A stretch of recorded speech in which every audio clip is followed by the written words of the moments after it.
Cette semaine, dans la matinale, vous allez pouvoir repartir avec un super plugin sans débourser 1 € et c'est pas une blague. Mais avant de parler de ce qui est gratuit, on va parler de ce qui est payant, parce que c'est souvent ça le problème avec le matériel, c'est que c'est souvent pas gratuit en fait, voire même jamais. On devrait lancer le concept du freeware matériel, je sais pas ce que vous en pensez. C'est peut-être une idée à la con. Bref, je vous propose de voyager gratuitement du côté de l'Italie, et c'est déjà pas mal, et plus précisément chez FrapTools, qui viennent d'annoncer leur premier synthétiseur à clavier. Bah oui, à la base, nos amis transalpins étaient plutôt du côté modulaire de la force, avec des modules au format 500, et bien sûr, au format Eurorack. Et comme ils sont fans de botanique et de Claude François, ils ont décidé d'appeler leur premier vrai synthé, vous avez vu, je dis vrai avec les doigts comme ça, Magnola. Voilà, c'est un modèle analogique, polyphonique à 8 voix, évidemment inspiré du monde du modulaire, avec un clavier Fatar, avec de l'aftertouch polyphonique s'il vous plaît, et il est prévu de le sortir cet été, donc pas si longtemps que ça, c'est bientôt l'été. Côté architecture, on a 2 oscillateurs analogiques par voix, et donc, comme c'est un synthé de type FM, il y a un oscillo de type porteur et un de type modulateur. Le premier, le porteur, ou carrier en anglais, c'est le West Coast, il peut faire du through zero, et il intègre un wavefolder et une fonction de flip sync, donc vraiment pour des sons type FM. Il est inspiré du module Brenso de la marque, et le deuxième oscillateur, c'est le East Coast. Il intègre des fonctionnalités classiques comme la modulation de largeur d'impulsion et le réglage fin. Il est conçu plus pour des sons plus traditionnels. Et évidemment, pour chaque voix, on a aussi des filtres, 2 analogiques, un passe-haut et un passe-bas, avec la possibilité de moduler en fréquence ces filtres, et ils se basent sur le module Kunsa de FrapTools. Ils ont pris leur module, ils ont fait un synthé avec grosso modo. Le routing de modulation se veut plutôt intuitif, il y a des indicateurs à LED, un écran à 4 caractères, et pas de plongeon dans des menus sous-menus complexes, en tout cas c'est leur promesse, et les commandes sont disposées de manière à faciliter les performances live. Ils ont déjà prévu de faire évoluer la machine avec des effets numériques, une amélioration d'interface utilisateur du MIDI, etc., etc. Et donc pour résumer, le Magnolia intègre l'ADN modulaire de FrapTools et fusionne les approches West Coast et East Coast pour la richesse sonore. Aucun prix n'a été annoncé encore, mais vu les prix des modules, il faudra compter plusieurs milliers d'euros, je pense, c'est même quasiment certain. Allez, on passe à la suite, économisez en attendant quand même. Et on continue avec les Berlinois de Eve Audio. Ça fait plaisir car ça faisait longtemps qu'on n'avait pas entendu parler d'eux. Et pour cause, ils planchaient sur une nouvelle série de moniteurs, la série EXO. Voilà, pour rappel, cette entreprise a été fondée par des anciens de Adam Audio, d'où le nom. Adam, Yves, voilà, Adam et Ève, et le Twitter à ruban, bien évidemment. Et donc cette nouvelle série EXO est composée de 4 modèles, uniquement des 2 voix, avec respectivement des boomers de 4, 5, 6,5 et 8 pouces, donc du classique, et des prix allant de 479 à 949 €. Côté Twitter, on a le Precision Airmotion, dont la particularité est, selon le constructeur, toujours selon le constructeur, évidemment, je ne les ai pas encore écouté ces enceintes, d'offrir une réponse rapide et un peu de distorsion, et peu de distorsion, pas un peu, très peu de distorsion a priori, ce qui est un peu aussi, évidemment. Le guide d'onde permettrait d'assurer une dispersion large et homogène afin d'améliorer la cohérence spatiale et l'image stéréo. Le boomer est revêtu d'aluminium pour plus de dynamique.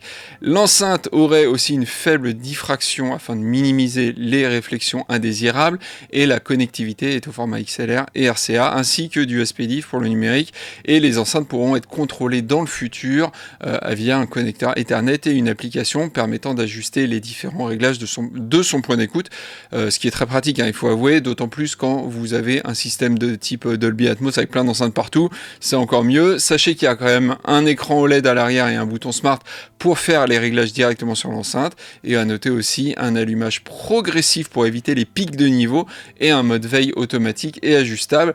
Les enceintes seront disponibles en juin, et vous pouvez compter sur nous pour faire un test complet, bien évidemment, apparaître sur Audiofanzine. Et puis nous, en attendant, on passe à la suite. Et on continue en Allemagne avec Steinberg qui vient d'annoncer la nouvelle version de son logiciel de notation musicale Dorico 6. Et parmi les nouvelles fonctionnalités, on retrouve le panneau de relecture automatique du proofreading en anglais qui permet d'identifier les problèmes potentiels tels que les mesures trop courtes ou trop longues par rapport à la signature rythmique, les répétitions déséquilibrées perturbant le rythme, les indications musicales redondantes ou manquantes, les transitions d'instruments impossibles à réaliser dans le temps imparti, les passages techniquement difficiles pour les instruments à cordes frettées ou non frettées, en mode calme-toi Gérard, et tu es en train d'écrire un truc juste impossible à jouer en fait. On pourra aussi créer des partitions en cutaway, c'est-à-dire en masquant les instruments silencieux tant qu'ils ne jouent pas, et ça c'était compliqué à faire avant alors que maintenant ça se fait en un seul clic. On a aussi pêle-mêle des améliorations des symboles d'accords, la lecture en boucle, la vue qui permet de remplir complètement l'écran, la gestion des polices OpenType, des nouvelles sonorités de percussion de type marching band, donc des caisses claires, des cymbales, des grosses caisses parfaites pour les fanfares et les musiques militaires. On pourra importer et exporter facilement ces paramètres utilisateurs et condenser les instruments joués par un seul musicien. Donc quand même pas mal de petites choses qui vont bien faciliter la vie. Les deux versions Pro et Elements, vous voyez ici, sont disponibles chez notre partenaire Thomann au prix de 99 et 559 €. C'est en téléchargement, donc vous avez immédiatement le logiciel. Je le rappelle, c'est pas une boîte qu'on vous envoie, vous téléchargez direct. N'hésitez pas à utiliser aussi les liens affiliés en description, je le rappelle, pour aider la chaîne, et abonnez-vous avec la petite cloche si c'est pas déjà fait, vous serez tenu au courant des sorties de toutes nos dernières vidéos, et franchement il y en a quand même des super intéressantes. Je vais pas me jeter des fleurs, mais il y en a des vraiment intéressantes. Allez, on passe à la dernière news du coup. Et allez, on termine avec le cadeau. Voilà, je garde le meilleur pour la fin. Je sais pas, je sais que vous aimez les freeware, et c'est Soundtoys qu'il faut remercier cette fois-ci, car ils ont annoncé un nouveau plugin dont la première particularité est d'être gratuit jusqu'au 22 mai. Voilà, sachant qu'il sera ensuite vendu 99 $. Donc c'est pas un petit plugin à la noix.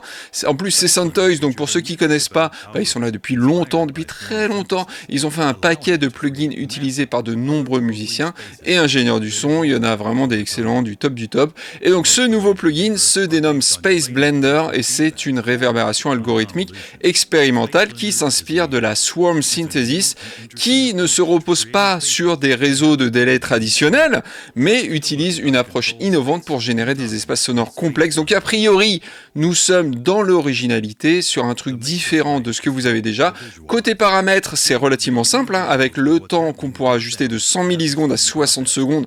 60 secondes, c'est énorme, je ne sais pas si vous vous rendez compte, avec la possibilité de synchroniser au projet, la couleur aussi qu'on pourra modifier pour des sons plus ou moins sombres ou plus ou moins brillants, la texture aussi qu'on pourra contrôler pour contrôler la densité de la réverbération, pour avoir des résultats plus ou moins lisses ou plus ou moins granulaires, la modulation afin d'ajouter du mouvement, on a aussi une fonction freeze pour créer des drones et des nappes, et enfin un visualisateur permettra de façonner en temps réel l'enveloppe de la reverb via un curseur XY.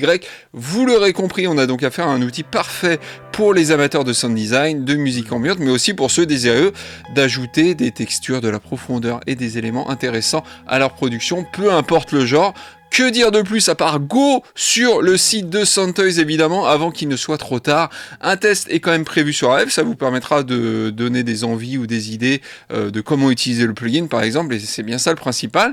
Et puis voilà, cette matinale est terminée. Je sais, nous ne sommes pas vendredi comme d'habitude, je fais le pont comme beaucoup d'entre vous j'imagine. Donc on se retrouve la semaine prochaine, profitez de ce long pont, c'est dur à dire, pour faire encore plus de musique. Allez, ciao ciao.